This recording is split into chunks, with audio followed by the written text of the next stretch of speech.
Loneliness does not come from having no people around you, but from being unable to communicate the things that seem important to you. Carl Jung. There's a quiet exhaustion in the life of a deep thinker, carrying thoughts too complex for casual conversation, noticing the cracks beneath polite smiles, feeling the weight of truths others never name. The world moves quickly, rewarding those who keep it light, while depth is often met with discomfort, silence, or misunderstanding. Being a deep thinker means living at a different frequency, one that sees beyond the surface, yet often pays the price of distance. Still, there is value in this rare way of seeing, and strength in holding on to it even when the world resists. If these words resonate, leave a like, share your thoughts below, and subscribe to support a space where deep thinkers are understood and depth is welcome. The system against depth begins shaping lives long before anyone even realizes it. From the moment a child enters the world, they are placed into a framework designed to prioritize stability, obedience, and control over truth, depth, and independent thinking. It is not a single institution doing this. It is woven into the fabric of education, culture, media, and the workplace. Carl Jung called this mass-mindedness, a collective mindset that thrives when everyone shares the same patterns of thought. In such a system, independent and deep perspectives are rarely welcomed. They are quietly resisted, often labeled as disruptive, simply because they threaten the comfort of shared illusions. In education, the mold is visible from the first day of school. Rows of desks, one curriculum, one set of right answers. The measure of success becomes memorization and following instructions, not asking why, not developing independent reasoning, and certainly not exploring the depths of one's own mind. Creativity is tolerated only when it fits the rubric. Emotional insight, philosophical questioning, or any attempt to connect learning to human truth is often brushed aside as irrelevant. For the deep thinker, someone naturally inclined to search for meaning and truth, this becomes a place of quiet suffocation. The child who asks why the rule exists is told to stop overthinking. The one who reflects deeply on a topic is labeled distracted. Over time, these messages chip away at self-awareness and create a subtle pressure to blend in, even at the cost of intellectual honesty. The same dynamic extends into culture. Popular culture celebrates appearance over authenticity, performance over substance. The conversation is designed to be quick, light, and easy to consume. Social media thrives on instant reactions, on content that can be understood in seconds, not on ideas that require contemplation. A deep thinker, whose mind naturally seeks connections and hidden meanings, is forced into a constant act of translation, reducing a complex thought into something shareable, knowing full well that most of its meaning will be lost. This environment creates a silent frustration, a sense of, why can't I connect deeply? Why does expressing a genuine idea often result in silence, misunderstanding, or mockery? It is not that the thought is wrong. It is that the culture is not tuned to receive it. Media reinforces this shallowness with relentless speed. Headlines replace depth with emotional triggers. Stories are shortened, edited to remove nuance, stripped of the difficult truths that would require a reader to stop and think. This conditioning shapes not only what people consume, but how they process reality. For the deep thinker, it becomes impossible not to see the manipulation, to notice how fear is used to sell safety, how beauty is equated with worth, how vulnerability is edited out of public life. This heightened perception often leads to emotional burnout, because every piece of information is not just consumed. It is analyzed, questioned, and weighed for its truth. Even in personal interactions, the system rewards those who keep it light, avoid conflict, and maintain the illusion of harmony. Speaking frankly about injustice or asking uncomfortable questions about life, death, or meaning is often met with discomfort. The deep thinker, attuned to unspoken emotions, senses the shift in the room, the subtle tightening of a smile, the quick change of topic. Over time, they learn that truth has a price. It can cost approval, belonging, and even relationships. In a society that values agreement over authenticity, they're told in subtle and direct ways to be less, to be easier to accept. The long-term effect is a recurring choice: dilute depth to fit in, or preserve it and face isolation. This choice repeats in classrooms, in offices, at dinner tables, and in friendships. In professional settings, deep thinkers may temper their insights to keep the team comfortable, sacrificing innovation for acceptance. In relationships, they may stay silent about something important, choosing temporary peace over a deeper connection. But each compromise is a small fracture in the self, a quiet betrayal of what is most real. This is why so many deep thinkers eventually ask themselves, why do I feel misunderstood? The answer is not simply about personality. It is about living in a system designed to filter out the very qualities that define them. Jung warned that a society hostile to inner exploration is a society that fears truth itself. That fear becomes culture, and culture becomes habit. The result is a self-reinforcing loop. People avoid depth because they are unpracticed in it, and they are unpracticed in it because the system never gave them permission to go there. For the deep thinker, breaking that loop means refusing to abandon the very traits that make them see clearly. It means understanding that the discomfort they create in others is not a sign they are wrong. It is evidence they are touching something real. And in a mass-minded world, touching something real is both the rarest act and the most necessary, because it is in those moments of unfiltered truth that the illusion cracks and light comes in. Yet this light often feels heavy to carry. It is not the kind of burden that bursts suddenly and loudly, but the slow, constant weight of seeing too much and feeling what others have learned to avoid. This is the silent pain of the deep thinker. It lingers in the background of daily life, pressing quietly on the soul, a constant reminder that awareness changes everything and that awareness cannot be undone. It comes from noticing the tension in a voice when words say the opposite, from sensing the grief behind a smile, from hearing what was not said as loudly as the words themselves. Most people can pass through conversations untouched, but for the deep thinker, every interaction is layered with meaning. Layers that cannot be unseen once revealed. Imagine a dinner table filled with laughter, stories about the weather, landite gossip about someone's new job. Everyone nods along, warmed by the ease of shared trivialities. Then, in a moment of sincerity, a deep thinker speaks, offering a truth drawn from observation or experience, something that goes beyond the surface. The atmosphere shifts. The laughter fades into an uneasy pause. Eyes dart to one another, someone clears their throat, and another quickly changes the subject. It is not open rejection, but it is rejection nonetheless. This is what Carl Jung might call a micro-fracture in connection, an unspoken reminder that the room was never built to hold that kind of depth. When this happens repeatedly, it begins to plant a quiet question inside. Why do I feel misunderstood, even when surrounded by people? From Jung's perspective, this disconnection is inevitable when the level of consciousness rises. The more one becomes attuned to the undercurrents beneath words and actions, the less compatible they feel with interactions that remain purely at the surface. It is not that the deep thinker is flawed or overly sensitive. It is that they are tuned to a different frequency, one that registers both the beauty and the brokenness others prefer not to notice. They see the gap between what is said and what is meant, between how people appear and how they truly feel. And once that clarity exists, it cannot be erased.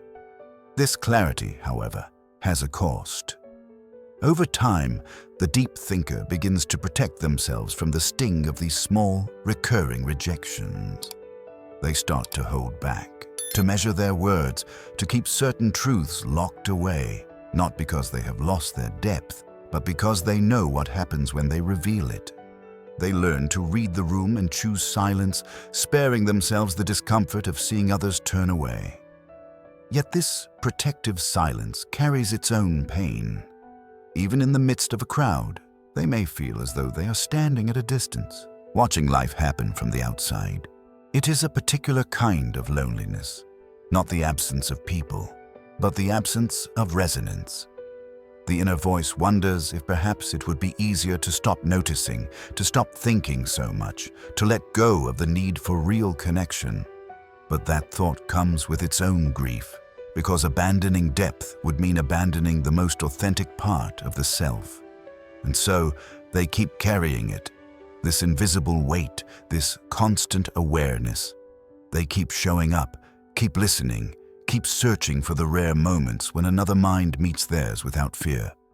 For in those moments, brief as they may be, the silent pain eases, and the deep thinker remembers why they hold on to what others let go. Because depth, once found, cannot be traded for comfort without wounding the core of the self.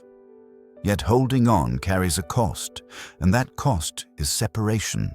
Not the separation born from conflict or physical absence, but the kind that unfolds quietly from self-awareness. As Carl Jung observed, the higher the intelligence and self-awareness, the more one suffers from the unconsciousness of society. For the deep thinker, this is not theory, it is lived reality.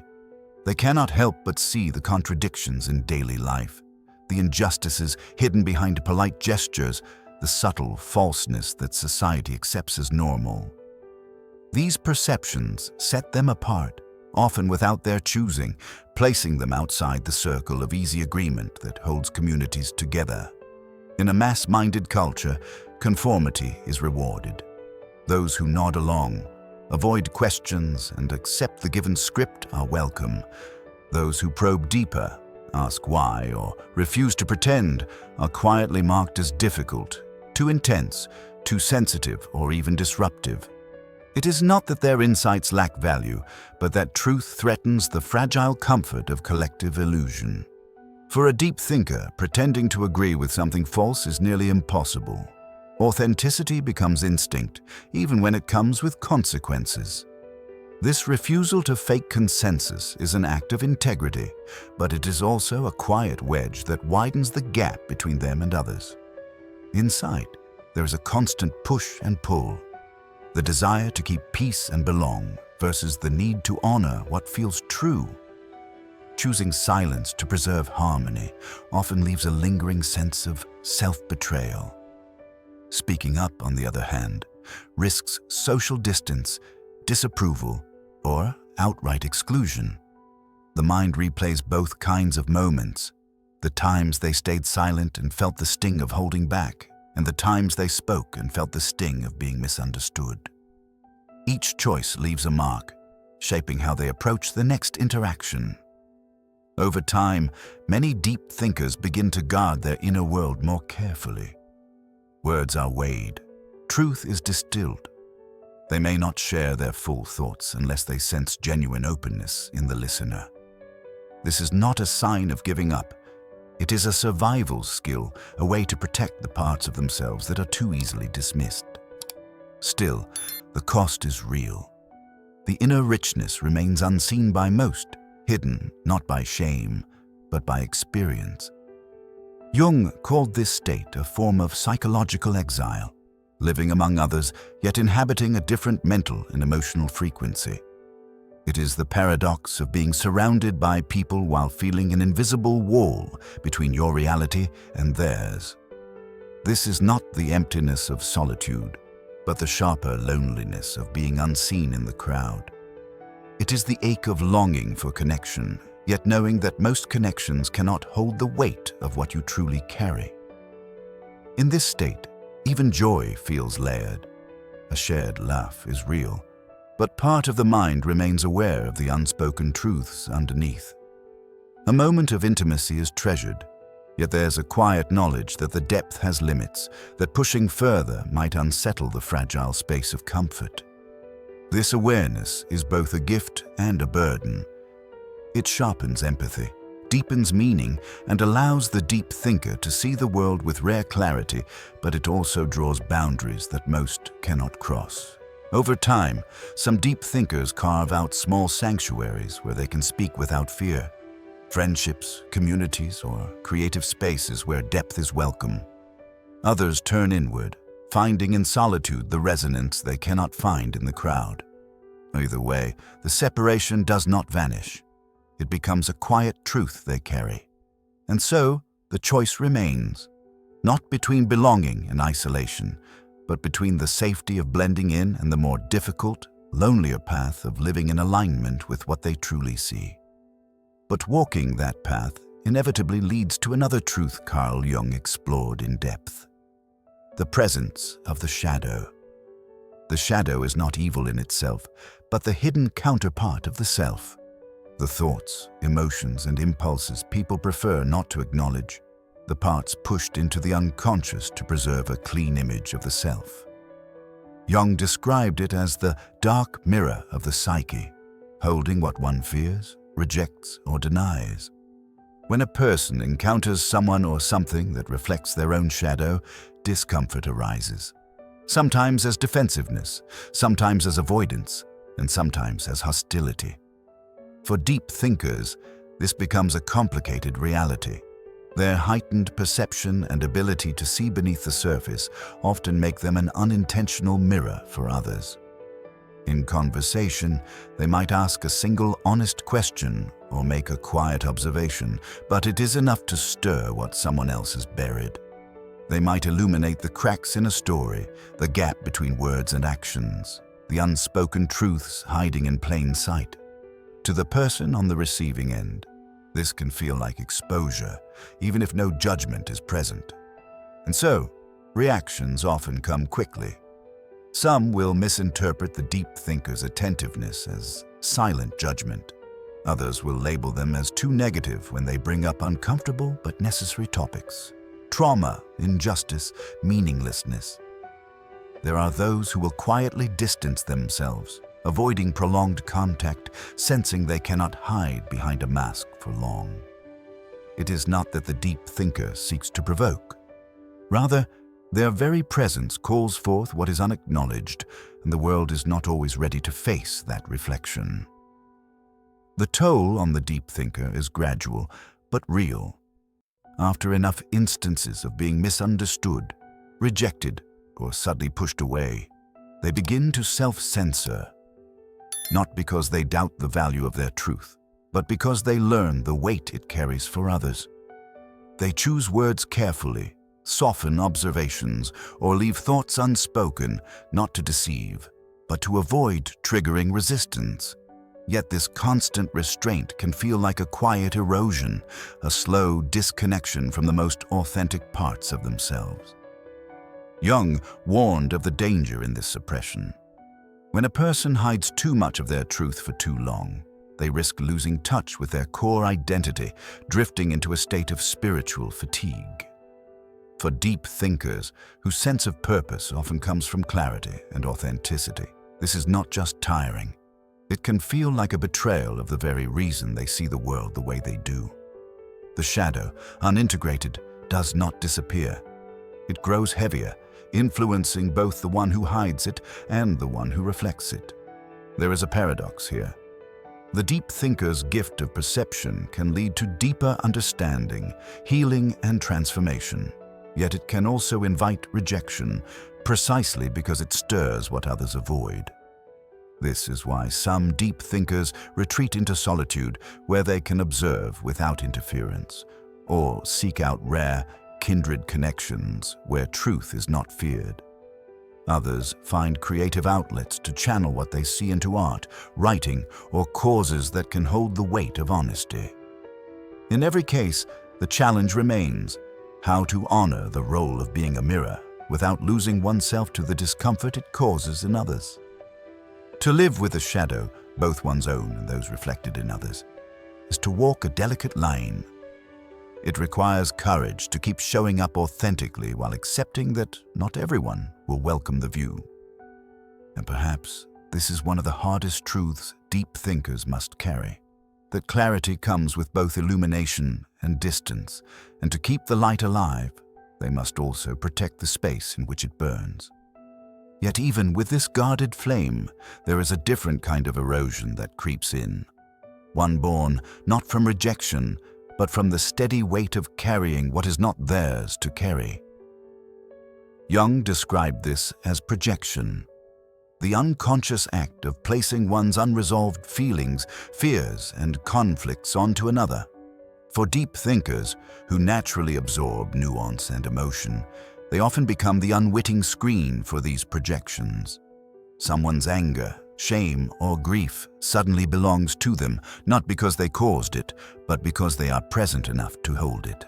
Alongside projection lies another draining phenomenon, emotional vampirism.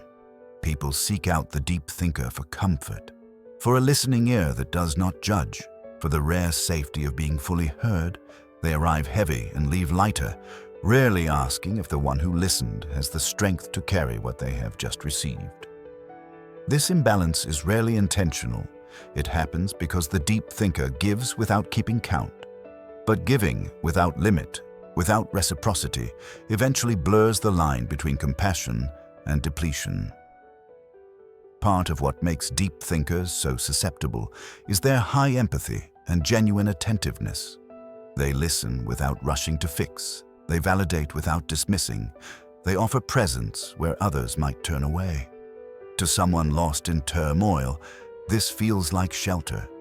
Yet when the exchange becomes one-sided, the deep thinker's own needs fade into the background.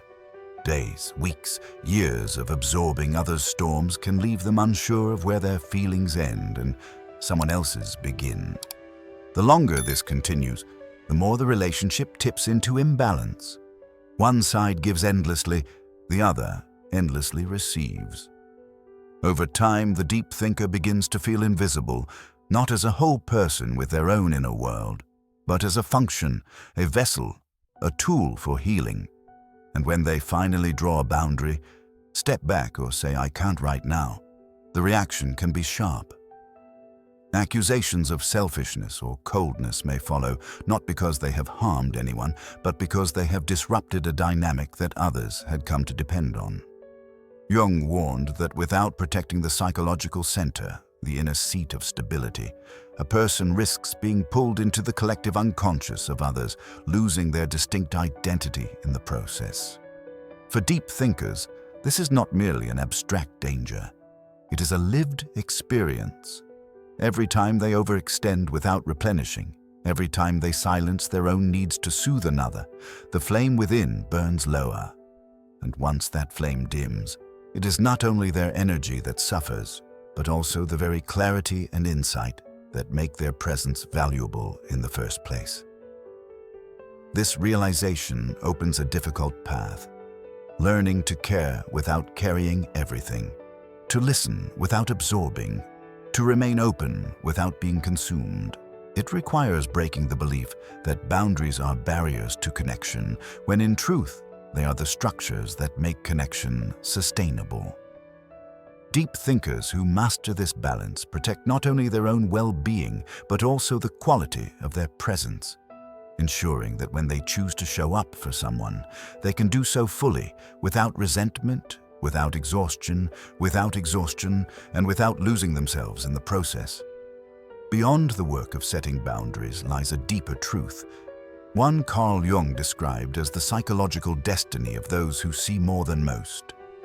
For deep thinkers, this destiny is to guard and nurture the fragile light of consciousness in a world that often prefers the comfort of collective unconsciousness. It is not a calling that demands a stage, applause, or grand speeches. Instead, it reveals itself in quiet acts that are invisible to most, holding fast to inner values when compromise would be easier, refusing to nod along to what feels false, choosing depth when the crowd chooses distraction, keeping promises to oneself even when no one is watching. In a culture built on image and performance, living authentically becomes a quiet form of rebellion.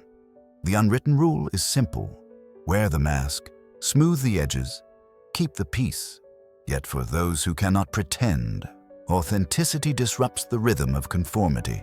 It challenges the unspoken agreement to value appearances over truth, comfort over honesty. And such defiance carries a price.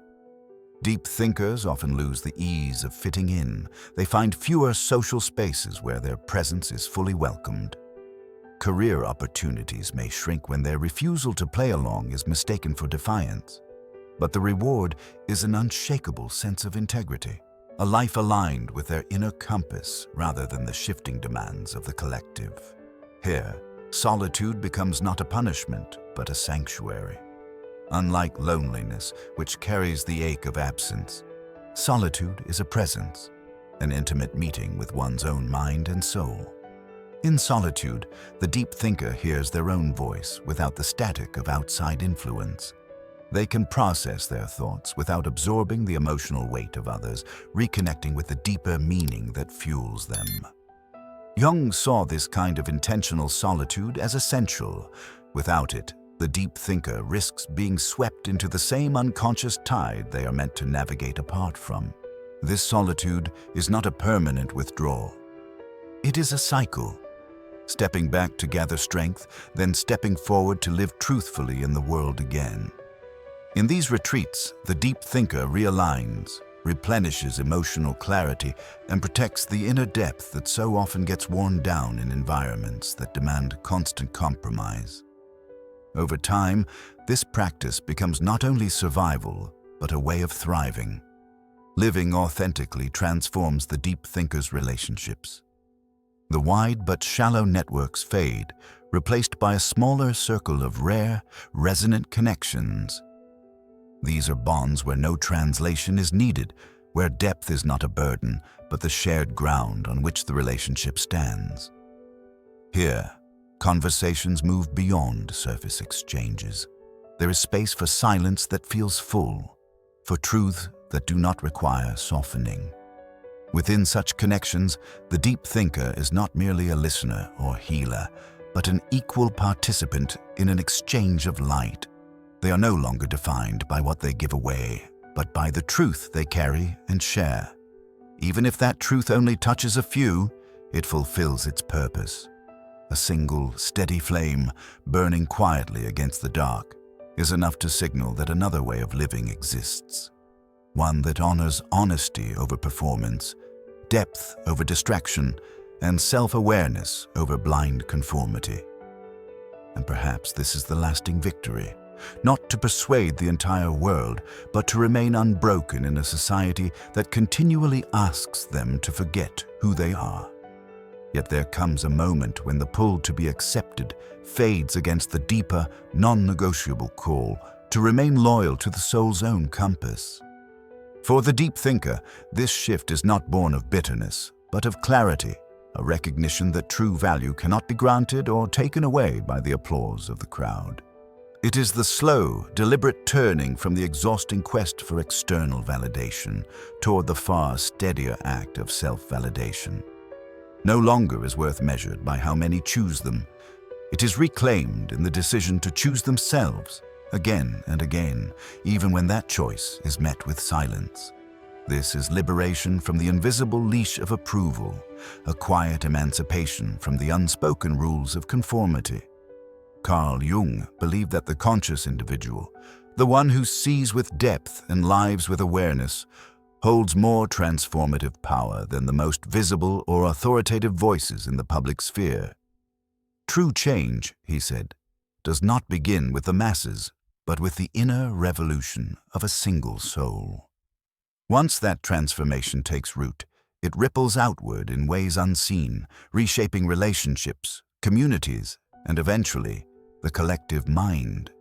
For the deep thinker, this understanding reframes solitude not as isolation, but as the workshop in which the tools of change are forged. But the path is neither straight nor lit with signposts. There are no ready-made maps, no cheering crowds to confirm each step. There will be days when the deep thinker feels adrift, caught between worlds. Too aware to fully belong to the familiar, yet not entirely at home in the new. The weight of sensitivity can, at times, feel unbearable, tempting them to wish it away. They may look around and see only the absence of understanding, the echo of their own thoughts bouncing back without reply. And yet, this emptiness, as barren as it feels, is often the soil in which the truest self begins to grow. Without the noise of constant adaptation, the inner voice can finally be heard clearly. Jung understood that self-awareness demands both vision and stamina, the courage not just to perceive truth, but to remain with it, even when it is inconvenient or uncomfortable. For the deep thinker, this often means resisting the reflex to shrink, to soften the edges of their truth so others can hold it without flinching. Shrinking, however, comes at a quiet but devastating cost. It cuts them off from the rare, resonant souls who might recognize and cherish their depth. By retreating too far into safety, they inadvertently close the door to the very connections that could nourish them. Remaining visible while holding one's depth in a world that often misunderstands it is not an act of vanity. It is an act of courage. It is also an unspoken invitation. Without words, the presence of someone who refuses to dilute themselves signals to others that it is possible to live without trading integrity for belonging. This presence becomes a crack in the veneer of the collective illusion, a faint but steady light showing that another way of being is not only possible, but sustainable. The journey will still hold moments of solitude, but solitude of this kind is not an absence. It is a refinement. It shapes discernment, strengthens resilience, and makes space for only the connections that matter. Over time, the deep thinker will find that while they may have fewer relationships, those relationships will be deeper, truer, and more enduring. And in this smaller but richer circle, they will discover that the work of self-loyalty was never just for themselves. It was also for the ones quietly searching for a signal in the dark. In the end, the deep thinker's life becomes its own message. That authenticity, though costly, yields a freedom no approval can match, that walking the unmarked path, though lonely at first, eventually leads to a place where the air is clearer. The conversations are real, and the self no longer needs to hide. Their existence itself becomes proof that it is possible to stand apart without standing alone. In the end, Jung's work reminds us that being a deep thinker in a world that fears depth is not a flaw, but a form of quiet strength. We've seen how the system resists those who think for themselves, how silent pain grows from feeling unseen, how self-awareness separates you from surface-level connections, and how shadow work reveals the parts of ourselves and others we would rather avoid. We've explored the exhaustion that comes from carrying emotions that aren't yours, the courage it takes to live truthfully, and the freedom that comes from redefining your worth. If there is one practice you can take from this, it's to pause daily, just 5 minutes, to sit in solitude without distraction. In that stillness, ask yourself, what is true for me right now? Not what is acceptable, not what will please others, but what is honest. This is how you anchor your inner compass, how you keep the light alive without letting the noise of the world drown it out. Carl Jung believed that change begins with the individual. When you protect your truth and live by it, you give silent permission for others to do the same. This is how we shift from conformity to consciousness, from emotional reactivity to self-awareness. I'd love to hear your story. Where have you felt the weight of being a deep thinker? What has helped you stay true to yourself? Share your experiences in the comments so others can feel less alone. And if this message resonates, subscribe to join a space where depth is not only accepted but valued. The journey isn't easy, but it's worth it. Because in a mass-minded world, choosing depth is not just a personal act, it's a quiet revolution.